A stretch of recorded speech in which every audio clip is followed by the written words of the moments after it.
हम जिस धरती से आते हैं, जो गया की धरती है, वो ज्ञान और मोक्ष की धरती है, जो पूरे देश और दुनिया को ज्ञान और शिक्षा देने का काम किया है। और आज इसी धरती, इसी ज्ञान अपने ही समाज के, अपने ही बिहार के लोगों के लिए इस शिक्षा और ज्ञान के लिए तरस रहे हैं। आज मैं आप लोगों को उस बदलाव की बात करने आया हूँ जिसका सपना सिर्फ मैंने नहीं देखा है, जिसका सपना आपने और हमने सबने देखा है, जिसका सपना उस हर बिहारी ने देखा है जो इस मिट्टी में जन्म लिया और इसे अपना कर्म भूमि बनाया। आज वो ये जो सपना है वो बिहार ने देखा है, जो कभी सम्राट अशोक और चंद्रगुप्त मौर्य की गौरवशाली और स्वर्णिम धरती रहा है। यह सपना वो बिहार ने देखा है जो कभी यह धरती ने शिक्षा की धरती रही है।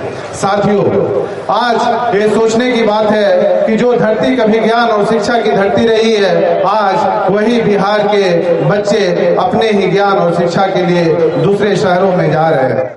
आज वही बिहार के लोग अपने ही रोजगार के लिए दूसरे शहरों में पलायन कर रहे हैं। आज बिहार के युवा कोटा, दिल्ली, बम्बई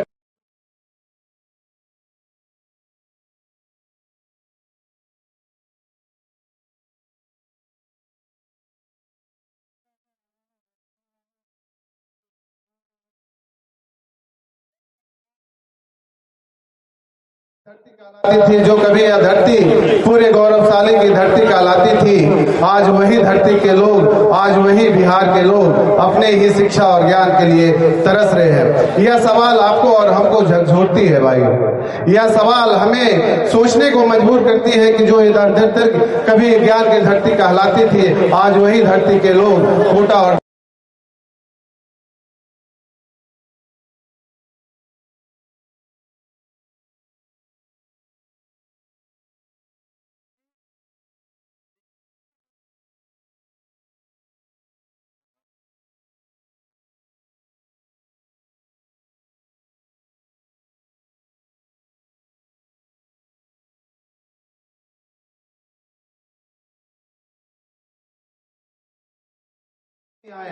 बल्कि मैं यहाँ पे आप लोगों के बीच एक योजना लेकर आया हूँ कि अगर सच में हमें बिहार को बदलना है, सच में आने वाले समय में हमें बिहार को एक विकसित राज्य बनाना है, तो हमें इस राज्य को बदलने की जरूरत है। और मेरा पहला योजना है कि बिहार के हर घर में हर व्यक्ति को रोजगार देना।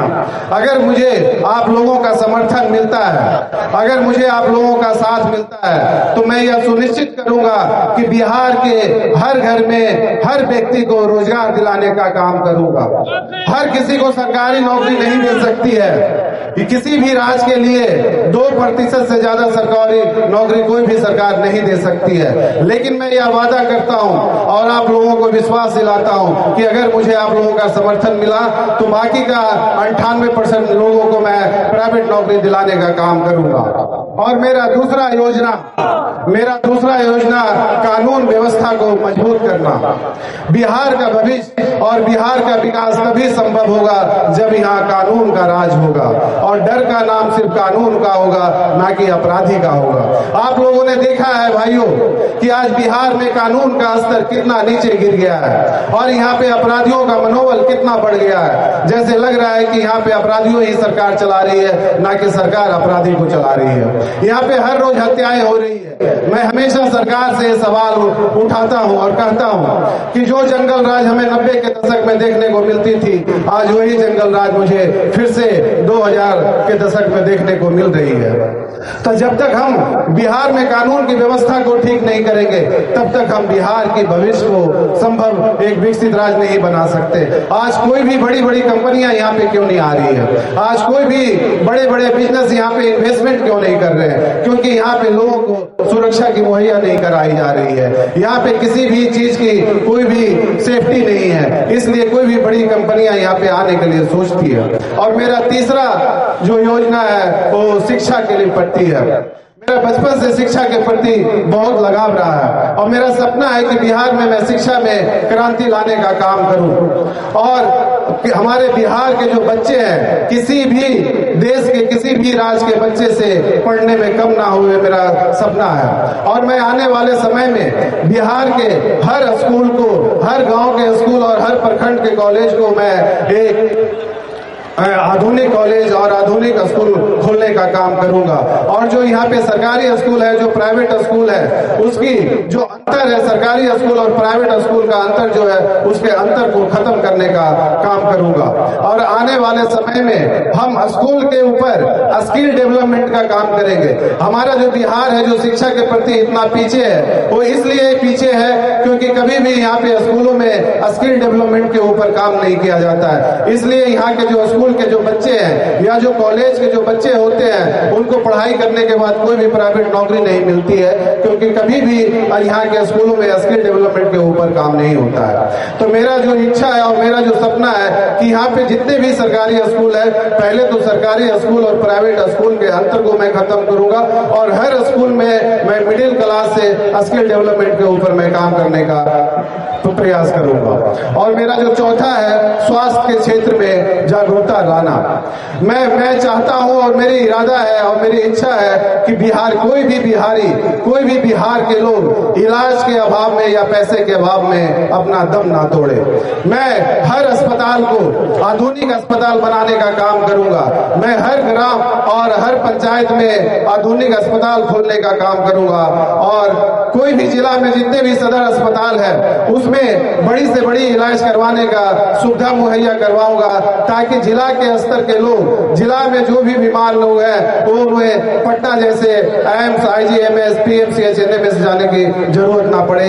जो जिला के लोग हैं उनके जिला में ही इलाज की मुहैया करवाई जाएगी। और मेरा अगला योजना है किसान के लिए जागरूकता लाना। हमारे जो बिहार के किसान है, वो हमारे रीढ़ है, हमारे इनकी जो मेहनत है, ये हमारे राज्य को मजबूत करती है। और मैं बिहार के किसानों को हर तरह का सुविधा मुहैया करवाऊंगा और इनकी जो उत्पादन है और इनका जो मेहनत है, उनको मैं उचित दाम दिलाने का काम करूंगा।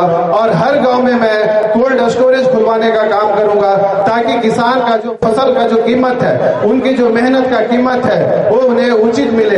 अगर कोई 10 रुपए का अनाज है तो उन्हें दोगुना कीमत मिले।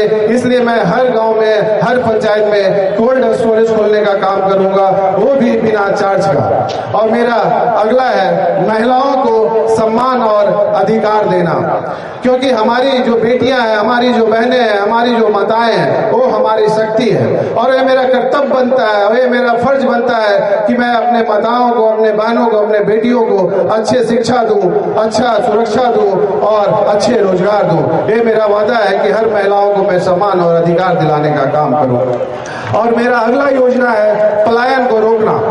आप लोगों ने देखा है कि बिहार में जो सबसे बड़ी अभी समस्या है, वो पलायन की समस्या है। हर युवा, बिहार के हर युवा ये बाहर दूसरे शहरों में मजदूरी करने के लिए मजबूर हो रहे हैं। तो मेरा 20 साल का बिजनेस का एक्सपीरियंस है। मैं एक बिजनेसमैन हूँ, मुझे पता है कि कंपनियों को कैसे लगाई जाती है और किसी भी औद्योगिक क्रांति कैसे लाई जाती है। मैं बिहार में बड़ी बड़ी कंपनियों को लाने का काम करूंगा। मैं छोटे छोटे उद्योगों का बढ़ावा दूंगा। मैं हर प्रखंड में लघु उद्योग खोलने का काम करूंगा, ताकि बिहार का बेटा बिहार में ही नौकरी करेगा, ना कि वो दूसरे शहरों में जाने की हिम्मत करेगा। और मेरा अगला है इंटरप्रेन्योर।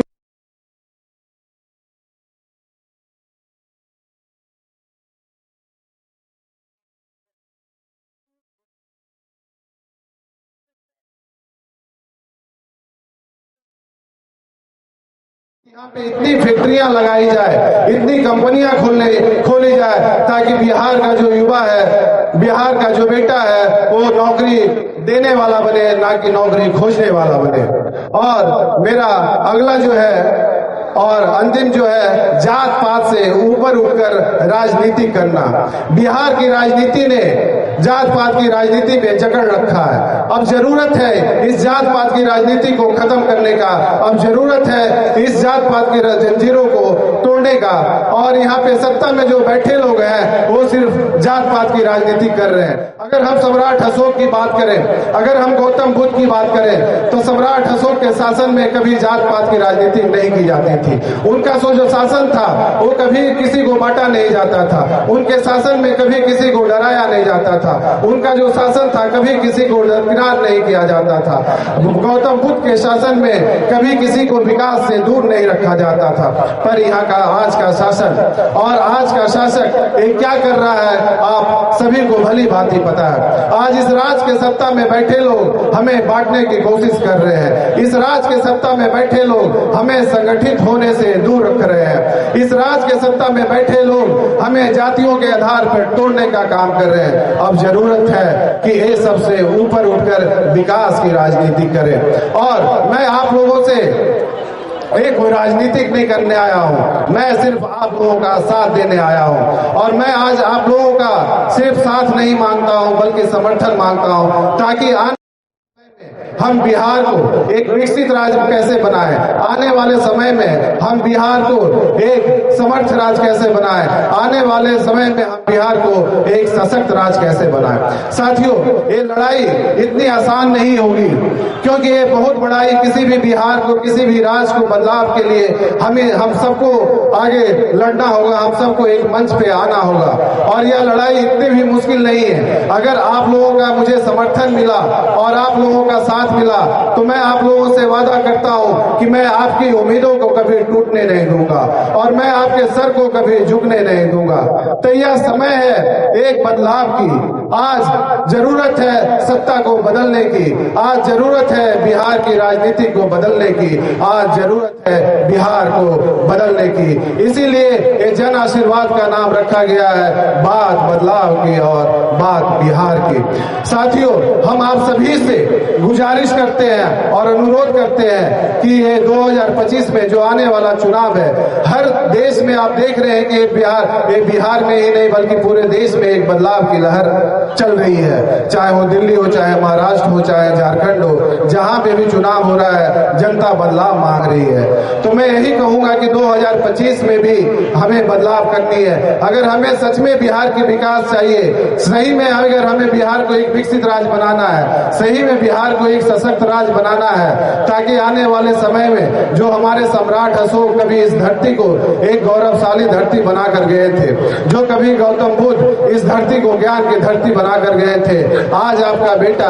आपका भाई निशिकांत सिन्हा फिर से इस धरती को गौरवशाली धरती बनाना चाहता है और फिर से इस धरती को ज्ञान की धरती बनाना चाहता है। और मैं आपको बताना चाहता हूं कि मैं आने वाले समय में इस लड़ाई को तब तक लड़ता रहूंगा जब तक मैं बिहार में बदलाव नहीं लेकर आता हूं। और मेरा नारा है कि हर घर में रोजगार देना, और मेरा दूसरा नारा है हर युवा को, हर व्यक्ति को सम्मान देना, और मेरा तीसरा नारा है कि हर बेटी को सुरक्षा देना, और मेरा चौथा नारा है कि हर किसान को खुशहाल देना। और आने वाले समय में मैं बिहार को एक विकसित राज्य बनाऊंगा, क्योंकि जिस मिट्टी में मैं पैदा हुआ हूं, मैं चाहता हूं कि उस मिट्टी को फिर से एक स्वर्णिम मिट्टी बनाऊं, फिर से एक सोने की चिड़िया जो भारत कहलाती थी, वो सोने की चिड़िया फिर से मैं कहलाने का काम करवाऊं इस धरती को। तो इसलिए मैं चाहता हूं कि बिहार को बदलने के लिए सबको एक जगह, एक मंच पे आने की जरूरत है। तब तक हम नहीं बदल पाएंगे जब तक हम एक मंच पर नहीं आएंगे, क्योंकि आप लोगों ने देखा है कि पिछले 50 वर्षों से बिहार 50 साल पीछे चली गई है और हम विकास से कोसों दूर हो गए हैं। इसका ये है कि कोई भी यहाँ पे जो राजनीति कर रहे हैं वो सिर्फ अपने स्वार्थ के लिए राजनीति कर रहे हैं, ना कि अपने समाज और अपने बदलाव की राजनीति कर रहे हैं। तो कोई भी लोग जब तक निस्वार्थ भावना से अपना राजनीति नहीं करेंगे, समाज के लिए समर्पित नहीं होंगे, बिहार के लिए समर्पित नहीं होंगे, तब तक ये बिहार में विकास जो है, बदलाव जो है, वो संभव नहीं हो पाएगा। लेकिन मैं आप लोगों से वादा करता हूं और आप लोगों को विश्वास दिलाता हूं कि अगर मुझे आप लोगों का साथ मिलता है तो दिन दूर नहीं है कि आने वाले समय में इस बिहार राज्य को देश का नंबर 1 राज्य बनाने का काम करूंगा, देश का नंबर 1 राज्य बनाने का काम करूंगा। और इस लड़ाई को, इस बदलाव को मैं तब तक लड़ता रहूंगा जब तक बिहार को इस देश का नंबर 1 राज्य नहीं बना देता हूं। और मैं आप लोगों से मैं अनुरोध करता हूं कि इस बदलाव में आप मेरा साथ दें, क्योंकि ये बदलाव आपके बिना संभव नहीं है। ये बदलाव और ये लड़ाई आपके बिना संभव नहीं है। हमें जरूरत है कि इस लड़ाई को हम एक साथ खड़े होकर इस लड़ाई को लड़े, इस बदलाव को बदले। तो इसलिए ये 2025 में बहुत जल्दी चुनाव आने वाली है, इसलिए मैं पूरे जिला में, बिहार के सारे जिला में मैं संवाद कर रहा हूं और हर लोगों से मिल रहा हूं, लोगों से विचार मैं सुन रहा हूं, लोगों की समस्याओं को समझ रहा हूं, ताकि आने वाले समय में जो हमारा बिहार राज्य 50 साल पीछे जो चला गया है, उसको आने वाले समय में फिर से इस बिहार को देश का नंबर 1 विकसित राज्य कैसे बनाऊं।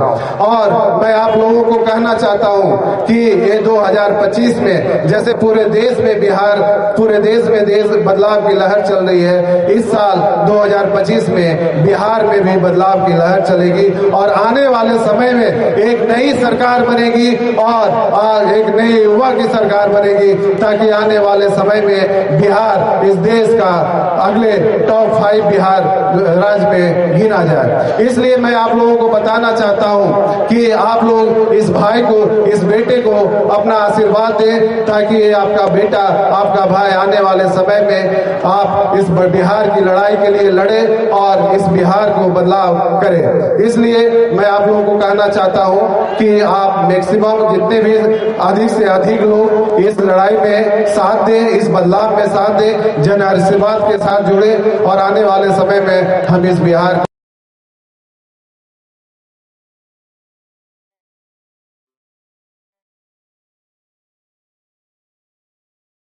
इतना सम्मान दिया, इसके लिए मैं हमेशा आप लोगों का आभारी रहूंगा।